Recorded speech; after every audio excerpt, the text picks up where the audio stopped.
పాత్రికేయ మిత్రులకు నేను విజ్ఞప్తి చేస్తున్నా, మీరు డిఫరెన్షియేట్ చేయండి, వాళ్ళని వేరుగా కూర్చోబెట్టండి. వాళ్ళు మేము ఒక్కటి కాదని ఒక భావాన్ని ప్రజలకు కల్పించాల్సిన అవసరం ఉంది. ఈరోజు media, social media, digital media ఎవడు పడితే వాడికి మొత్తం పెన్ను పేపర్ ఇస్తే వాళ్ళు మొత్తం రాయలేడు, ఏబిసిడీలు మొత్తం రాయలేడు. వాడు కూడా నేను జర్నలిస్ట్ అంటాడు.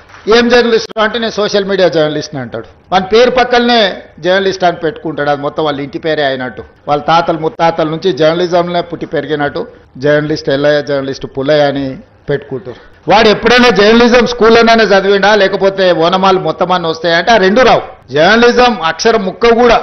పాత్రికేయ మిత్రులకు నేను విజ్ఞప్తి చేస్తున్నా, మీరు డిఫరెన్షియేట్ చేయండి, వాళ్ళని వేరుగా కూర్చోబెట్టండి. వాళ్ళు మేము ఒక్కటి కాదని ఒక భావాన్ని ప్రజలకు కల్పించాల్సిన అవసరం ఉంది. ఈరోజు media, social media, digital media ఎవడు పడితే వాడికి మొత్తం పెన్ను పేపర్ ఇస్తే వాళ్ళు మొత్తం రాయలేడు, ఏబిసిడీలు మొత్తం రాయలేడు. వాడు కూడా నేను జర్నలిస్ట్ అంటాడు. ఏం జర్నలిస్ట్ అంటే నేను సోషల్ మీడియా జర్నలిస్ట్ అంటాడు. మన పేరు పక్కనే జర్నలిస్ట్ అని పెట్టుకుంటాడు. అది మొత్తం వాళ్ళ ఇంటి పేరే అయినట్టు, వాళ్ళ తాతలు ముత్తాతల నుంచి జర్నలిజంలో పుట్టి పెరిగినట్టు జర్నలిస్ట్ ఎల్లయ్య, జర్నలిస్ట్ పుల్లయ్య అని పెట్టుకుంటారు.